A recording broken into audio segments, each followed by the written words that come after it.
नमस्कार दोस्तों, स्वागत है आपका एक और शानदार वीडियो में। दोस्तों आज के इस वीडियो में हम अमागी मीडिया लैब्स आईपीओ का लिस्टिंग स्ट्रेटजी जानेंगे। आखिर लिस्टिंग डे पे करें तो करें क्या। और यहाँ पे हम पूरा डिटेल में देखते हैं क्या कुछ करने वाले हैं, क्या कुछ हमारा जो है लिस्टिंग का स्ट्रेटजी बन सकता है। तो यहाँ पे फ्रेश इशू था कि नहीं, इसको देख लेते हैं। तो फ्रेश इशू 816 करोड़ का था, ये पॉजिटिव पॉइंट है, मतलब फ्रेश ठीक ठाक है, तो अच्छी बात है। वहीं हम बात कर लेते हैं कि कंपनी करती क्या है, कंपनी का सेक्टर स्ट्रांग है कि नहीं है। तो कंपनी 2008 में इनकॉर्पोरेट हुई है और कंपनी का काम क्या है, ये टीवी ब्रॉडकास्टर और स्ट्रीमिंग प्लेटफॉर्म को end to end technology solution provide करती है। कंपनी का मेन फोकस कनेक्टेड टीवी यानी सीटीवी एंड फास्ट यानी free ad supported streaming TV platform पर है। मेनली ऐसा सिंपल समझो कि अमागी जो है ये ब्रॉडकास्टर को बिना हेवी इंफ्रास्ट्रक्चर के टीवी चैनल्स लॉन्च करना, उसको मैनेज करना, उसको मोनेटाइज करना, इन सब में हेल्प करती है, end to end solution provide करती है। तो टेक्नोलॉजी वाली ये टेक्नोलॉजी ओरिएंटेड कंपनी है और इस फील्ड में ग्रोथ है। आने वाले समय में आपको ग्रोथ देखने को मिलेगा क्योंकि ये service as a software company है,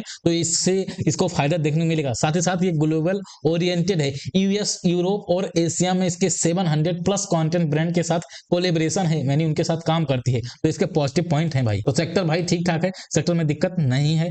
कंपनी के फाइनेंशियल की बात करें भाई, तो कंपनी का जो फाइनेंशियल है 2024 से 25 का हम मेनली यहाँ पे डेटा देखेंगे। 24 से 25 का यहाँ पे और नीचे यहाँ पे सब कुछ लिखा हुआ है। तो 24 से 25 में आप देखो रेवेन्यू ग्रोथ हुआ है 29.8% में। इबिटा जो है अभी जस्ट जो है लॉस से पॉजिटिव में आया है। कितना पॉजिटिव हुआ है उसको आओ मैं दिखा देता हूँ। इबिटा कितना बढ़ा है, यहाँ पे देखो -155 करोड़ था 2024 में, 25 में पॉजिटिव में आया है, 23 करोड़ का आया है।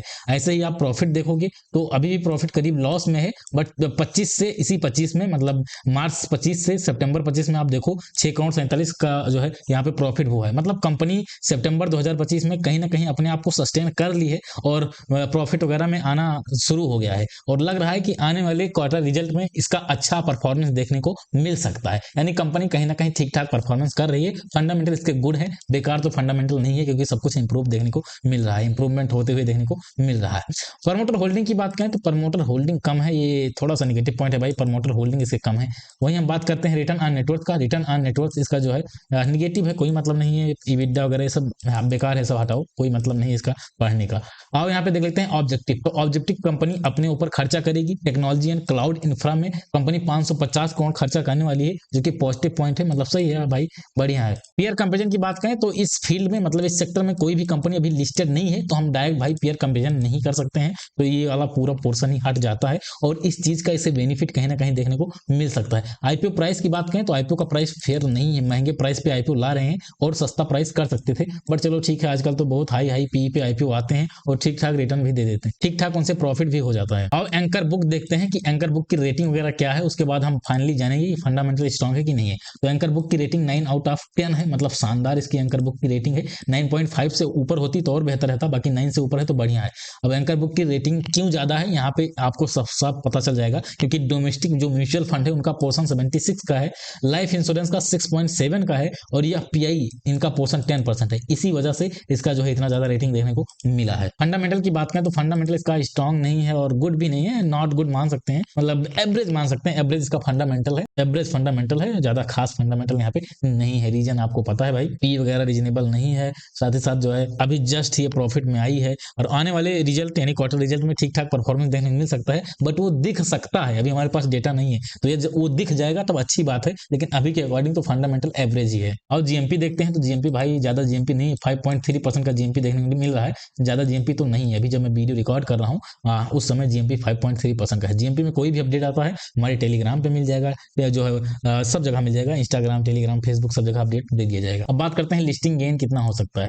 तो एक्सपेक्टेड लिस्टिंग की मैं बात करूं तो इसमें 5 से 7% ऐसे कुछ लिस्टिंग देखने को मिल सकता है। 5 से 7% का लिस्टिंग आई थिंक देखने को मिल सकता है। रीजन क्या है, एंकर बुक ठीक ठाक है, फंडामेंटल जो है ऑलमोस्ट गुड है, मतलब एवरेज फंडामेंटल है, पर चलो ठीक ठाक है, मैनेज करने लायक है। एंकर बुक की वजह से मुझे लग रहा है कि 5 से 7% का रेटिंग देखने को मिल सकता है, मतलब 5 से 7% की लिस्टिंग देखने को मिल सकती है। तो ऐसे कुछ, और मैंने साफ साफ बोला था, आपको याद होगा लास्ट डे मैंने बोला था कि मैं इसमें 3 एप्लीकेशन लगा रहा हूँ, 3 एप्लीकेशन लगा रहा हूँ। किस वजह से लगा रहा हूँ, केवल और केवल 5 से 7 जो है % लिस्टिंग के लिए, स्मॉल लिस्टिंग के लिए लगा रहा हूँ, और ये थोड़ा रिस्की बेट है, बट मुझे लगाना था तो मैंने लगा दिया था। बाकी आपने भी लगाया होगा तभी आप जो है वीडियो देख रहे हो। अब बात करते हैं होल्ड, सेल और फ्रेश एंट्री। तो मैं सिंपली बता रहा हूँ कि अभी होल्ड करने का मेरे अकॉर्डिंग कोई व्यू नहीं बनता है। होल्ड का क्यों नहीं व्यू बनता है, उसका सीधा पहला चीज जो है फंडामेंटल इसका एवरेज है, पहला चीज ये। दूसरे नंबर पे पी वगैरह इसका अभी रीजनेबल नहीं है, पी वगैरह और करेक्शन करवा सकते थे, बट अभी अब क्या ही कर सकते हैं, जितने आईपीओ प्ले, हाँ प्राइस और कम होता है इसका तो मैं लॉन्ग टर्म के लिए इसको होल्ड कर सकता था, बट लॉन्ग टर्म के लिए अभी के अकॉर्डिंग तो नहीं कर सकता हूँ। तो इन 2-3 चीजों की वजह से जो है इसको अभी होल्ड करने का मेरा कोई भी नहीं। मैंने यहाँ पे केवल लिस्टिंग गेन के लिए अप्लाई किया था। मैं लिस्टिंग के दिन ही जितना भी हाई वगैरह बनेगा या प्री ऑर्डर में देखते हैं वहां पे कैसा क्या कुछ कंडीशन रहता है, उसके अकॉर्डिंग जो है यहाँ पे मैं सेल करके चला जाऊंगा। बाकी फ्रेश एंट्री की बात करें तो फ्रेश एंट्री का मैं सिंपल बताया दे रहा हूँ। फ्रेश एंट्री मान लो इसकी लिस्टिंग 5% के अराउंड हो जाती है, लिस्टिंग इसकी 5% के अराउंड हो जाती है, तब फिर यदि ये करेक्शन करके गिरावट करता है 10% के अराउंड, सेम डे गिरावट करता है या आने वाले दिन गिरावट करता है 10%, तब फिर आप फ्रेश एंट्री के लिए सोच सकते हो। बाकी डायरेक्ट एंट्री का तो कोई मतलब नहीं बनता है। फ्रेश एंट्री तभी करना जब इसका करेक्शन वगैरह हो जाए, और हो सके कोई भी आईपीओ रहा करे तो फ्रेश एंट्री कब क्या करो, एटलीस्ट 1 महीने या 3 महीने ट्रेड करने दिया करो, उसके बाद जो है फ्रेश एंट्री बनाया करो भाई, वरना दिक्कत होगी। मीशो में बहुत सारे लोग जो है, मैंने 253 का टारगेट बताया था कि 253 का टारगेट डन हो सकता है, और 253 डन हुआ है, मतलब 254 तक गया था, उसके बाद गिरावट करना शुरू किया था। बट बहुत सारे भाई बहन क्या किए हैं, 253 पे बाई कर लिए हैं भाई,